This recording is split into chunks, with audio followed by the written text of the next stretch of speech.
नमस्कार, आप देख रहे हैं जनता टीवी। मैं हूं आपके साथ अमन त्रिपाठी। सीधा चलेंगे देहरादून, जहां पर मुख्यमंत्री पुष्कर सिंह धामी लाइव है। पंचायती राज श्री आलोक पांडे जी, निदेशक पंचायती राज, जिन्होंने बहुत विस्तार से पंचायती राज व्यवस्था के बारे में हम सब के सामने विस्तृत बातें रखी, निधि यादव जी एवं सभी हमारे पंचायती राज विभाग के सभी अधिकारीगण, हमारे मंत्री जी के प्रतिनिधि किरण रतूड़ी जी एवं सभी ऐसे चयनित अभ्यर्थी मेरे भाइयों एवं बहनों, मैं सबसे पहले तो आज आप सबके चयन के लिए, आप सबकी नियुक्ति के लिए और साथ में पहले क्या कहते थे वो ग्राम सेवक ये आज मुख्य सेवक सदन में आए हैं। ये मुख्य सेवक सदन है।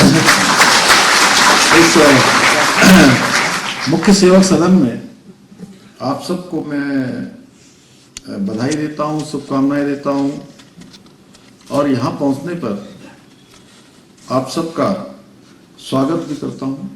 और चूंकि नई जिम्मेदारी आप सबको मिल रही है और बड़ी महत्वपूर्ण जिम्मेदारी है, तो आप सबका अभिनंदन भी करता हूं कि आप अपने क्षेत्रों में जाएंगे।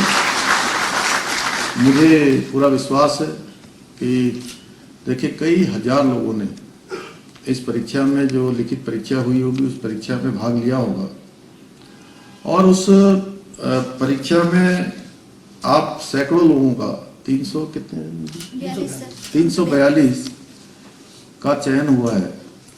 तो आप सब लोग, मैं सबसे पहले कहूं कि आप सौभाग्यशाली हैं, भाग्यशाली हैं।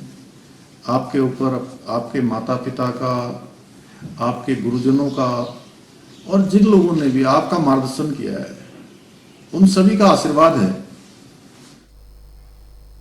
बीजेपी के लोकसभा चुनाव के लिए कैंडिडेट्स की पहली सूची को जारी कर दिया गया है। भारतीय जनता पार्टी के लोकसभा चुनाव 2024 में पार्टी ने शनिवार को अपने उम्मीदवारों की पहली सूची जारी कर दी है।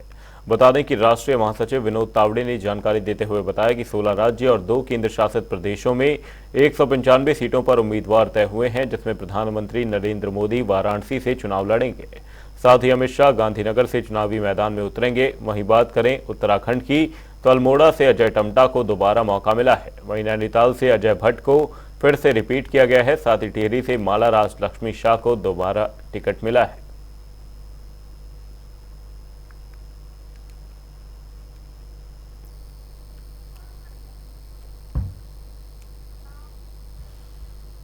टिहरी गढ़वाल की लोकसभा सांसद माला राज लक्ष्मी शाह ने शनिवार शाम को मुख्यमंत्री से शासकीय आवास पर सपरिवार मुलाकात की।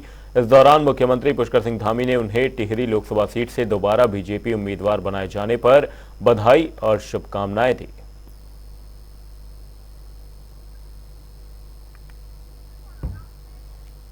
मुख्यमंत्री पुष्कर सिंह धामी नायक टू जननायक पुस्तक पर आधारित नाटक मिशन सिलक्यारा देखने पहुंचे। इस दौरान सीएम धामी ने कलाकारों की सराहना करते हुए कहा कि उन्होंने मंचन के जरिए समाज को साहस, समर्थन और एकता का संदेश दिया है।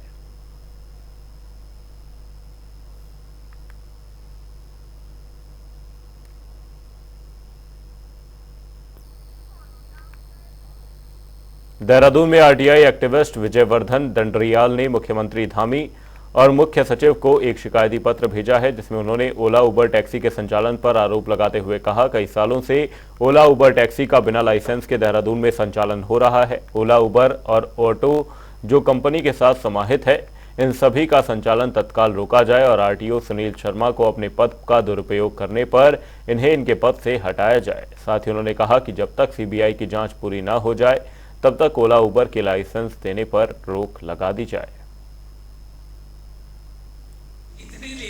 ऐसा है कि आपने देखा होगा इस प्रदेश में कई वर्षों से ये ओला उबर कंपनी जो है टैक्सी के रूप में संचालित हो रही है। मेरे द्वारा पर्यटन मुख्यालय में एक आरटीआई लगाई गई, जिसमें बताया गया कि भाई ओला उबर जो है संचालित होती है, किस नियम के तहत हो रही है। तो इनके द्वारा जब मुझे बताया गया कि हमने जो है अभी ओला उबर का जो है हमने इसको संचालन देहरादून में संचालन के लिए लाइसेंस नहीं दिया, जबकि इनकी नियमावली में साफ लिखा हुआ है कि आप जब तक आपको एग्रीगेटर का लाइसेंस, जब तक संचालन का लाइसेंस नहीं मिल जाएगा, जब तक आप संचालन नहीं करोगे। देखिए, मैं इसके बारे में आपको, मुझे पता नहीं है कि किसने कॉन्फ्रेंस करी है और क्या कहा है, लेकिन मैं आपको एग्रीगेटर्स के बारे में बता सकता हूं कि ओला, उबेर या जो भी रैपिडो हैं, एक हमारे द्वारा मुख्यालय के माध्यम से ये सुनिश्चित कर दिया गया है कि लोग एग्रीगेटर जो भी यहाँ ऑपरेट करना चाहते हैं वो अपनी फीस जमा करके सारी ऑनलाइन प्रक्रिया पूरी करके लाइसेंस प्राप्त कर सकते हैं। अगर कोई भी वाहन बिना लाइसेंस प्राप्त करे हुए एग्रीगेटर के चल रहा है तो उसके विरुद्ध प्रवर्तन की कार्रवाई होगी। और आपके माध्यम से मैं बताना चाहूंगा कि जितने भी टैक्सी वाले या टू व्हीलर वाले ऐसे एग्रीगेटर जो कि लाइसेंस प्राप्त किया नहीं है और यहां पर संचालन कर रहे हैं, तो उनको पकड़े जाने पर परमिट की शर्तों के उल्लंघन पर जुर्माना होगा, उनका परमिट भी कैंसिल हो सकता है। इसके अलावा कोई भी व्यक्ति अगर इन एग्रीगेटर के अंदर चलना चाहता है तो वो पहले उनके लाइसेंस की जानकारी ले ले, लाइसेंस की जानकारी के बाद अपने वाहन को कॉमर्शियल बनाए और नियम अनुसार वो संचालित कर सकते। सरकार के जरिए प्रदेश में भ्रष्टाचार पर लगाम लगाने की कोशिशें लगातार जारी हैं। इसी कवायद में विजिलेंस टीम के हाथ बड़ी सफलता लगी है। बता दें कि जसपुर में टीम ने आवास विकास परिषद में सफाई कर्मचारी को 10,000 रुपए की रिश्वत लेते हुए रंगे हाथों गिरफ्तार किया है। वहीं क्षेत्राधिकारी विजिलेंस हल्द्वानी अनिल मनराल ने बताया कि आरोपी सफाई कर्मचारी न्यूट्रिशन बनाने के नाम पर लोगों से रिश्वत ले रहा था।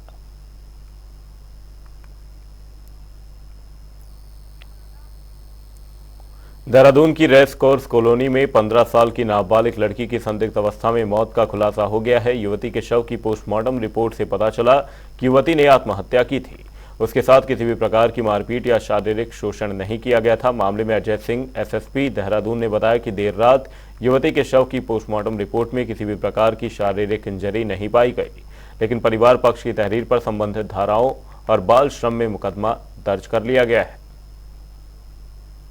देखिए, कल जो प्रकरण जो है प्रकाश में आया था, इसमें मामला संवेदनशील था। इसको तत्काल जो है इसमें पैनल से पोस्टमार्टम कराया गया। इसमें 3 डॉक्टर थे, एक महिला डॉक्टर और 2 पुरुष डॉक्टर्स के पैनल द्वारा पोस्टमार्टम किया गया। और पोस्टमार्टम रिपोर्ट के अवलोकन और डॉक्टरों के बयान के बाद इसमें स्पष्ट हुआ कि जो बिटिया थी वो कहीं उसके कोई इंजरी मार्क्स नहीं थे, कोई सेक्सुअल असॉल्ट की बात आ रही थी वो भी कहीं से नहीं थे, और कहीं भी मारपीट या ऐसे कोई इसके निशान नहीं पाए गए। लेकिन जो तहरीर जो प्राप्त हुई थी पीड़ित पक्ष की तरफ से, उस पर तत्काल उनकी तहरीर के आधार पर मुकदमा 302 और अन्य जो धाराएं बनती थी उस पर दर्ज कर लिया गया था। रुद्रपुर के किच्छा रोड स्थित डीपीएस स्कूल में 5 देशों के राजदूत पहुंचे। इस दौरान राजदूतों के डीपीएस स्कूल पहुंचने पर भव्य स्वागत किया गया। बता दें कि डीपीएस स्कूल में आयोजित एक विशेष कार्यक्रम में मुख्य अतिथि के रूप में 5 देशों के राजदूत पहुंचे थे। इस दौरान उत्तराखंड की संस्कृति पर आधारित संबंधित कार्यक्रमों का भी आयोजन किया गया। इस कार्यक्रम का मुख्य उद्देश्य था कि विदेशों से तालमेल बनाकर भारत में शिक्षा प्रदान की जाए और भारत से विदेश में शिक्षा हासिल करने की इच्छा रखने वाले छात्र छात्राओं को विदेश में भी शिक्षा के लिए किसी भी तरह की परेशानी का सामना न करना पड़े। अभी जो है किर्गिस्तान के हमारे एम्बेसडर आए हुए थे और सूरीनाम और एल्टेरिया के एम्बेसडर भी हैं और एक बीकानेर ग्रुप के मालिक आए हुए हैं, बाकी और भी इंडस्ट्रीज आए हुए हैं। तो हम लोग स्कूल लेवल पे टाई अप करना चाह रहे हैं। अक्सर एजुकेशन में फ्रॉड बहुत होता है। बच्चे हमारे फॉरेन यूनिवर्सिटी जो लेते हैं अक्सर एजेंट उनके साथ चीटिंग कर देते हैं। इस वजह से हम डायरेक्ट कंट्रीज के साथ कांटेक्ट कर रहे हैं और किर्गिस्तान में 20,000 बच्चा मेडिकल एजुकेशन ले रहा है। काफ़ी सस्ती है और यहाँ पे इंडिया के अंदर उसकी मान्यता है। उत्तराखंड विद्यालयी शिक्षा परिषद बोर्ड की चल रही परीक्षाओं में नकल करते हुए 3 नकलची पकड़े गए हैं जो जनपद नैनीताल के हैं। जानकारी देते हुए उत्तराखंड बोर्ड के अपर सचिव ब्रिजमोहन सिंह रावत ने बताया कि नकल करने वाले परीक्षार्थियों का रिजल्ट रोका जाएगा। हाई स्कूल विज्ञान की परीक्षा थी, तो जनपद हरिद्वार में केंद्र संख्या 1230 महबूबी हाई स्कूल हजारा ग्रांट, यहाँ पर 3 परीक्षार्थी जो हैं ये अनुचित साधन का प्रयोग करते हुए कक्ष निरीक्षकों ने उनको पकड़ा है। इसमें 2 बालक हैं और 1 बालिका है। अब इसमें फिलहाल इनका परीक्षा फल रुकेगा और परीक्षा पर घोषणा के उपरांत यहाँ पर जो है जो हमारा आक्षेप अनुभाग है वो इन उत्तर पुस्तिकाओं की समीक्षा करेगा।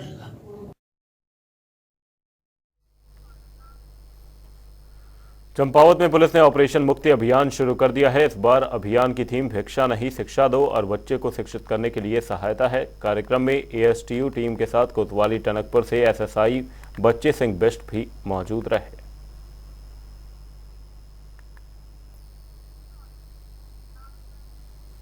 उत्तराखंड बेरोजगार संघ के बैनर तले बेरोजगारों ने आज सरकार के खिलाफ हल्ला बोल किया। बेरोजगारों ने सरकार के खिलाफ विरोध प्रदर्शन करते हुए सीएम आवास कूच भी किया।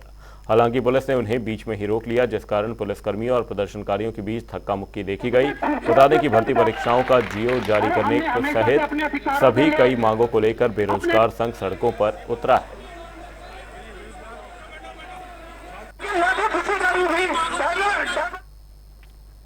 चंपावत में अराजक तत्वों का आतंक लगातार बढ़ता ही जा रहा है। बता दें कि एक घटना सामने आई है जहां अराजक तत्वों ने स्कूल का ताला तोड़ दिया और एक कमरे में रखी सभी किताबों में आग लगा दी।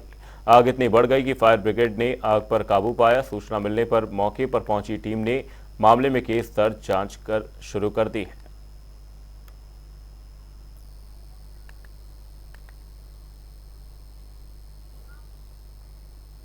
बुलेटिन में वक्त एक छोटे से ब्रेक का। ब्रेक के उस पार जल्द लौटेंगे।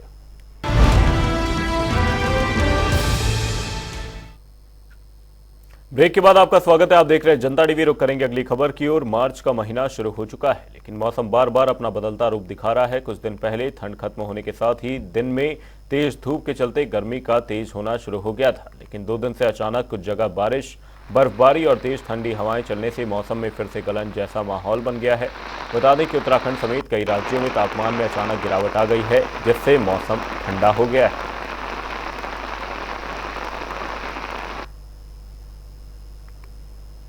तस्वीरें देहरादून, हरिद्वार, बद्रीनाथ धाम, विकासनगर और गंगोत्री धाम से, जहां पर बद्रीनाथ धाम में ताजा बर्फबारी देखी गई, वहीं गंगोत्री धाम से भी कुछ ऐसी तस्वीरें सामने आई। हरिद्वार में ओलावृष्टि और बारिश की तस्वीरें, वहीं देहरादून में भी बर्फ के फाहे गिरते हुए नजर आए। विकासनगर से भी बारिश की तस्वीरें सामने आई हैं।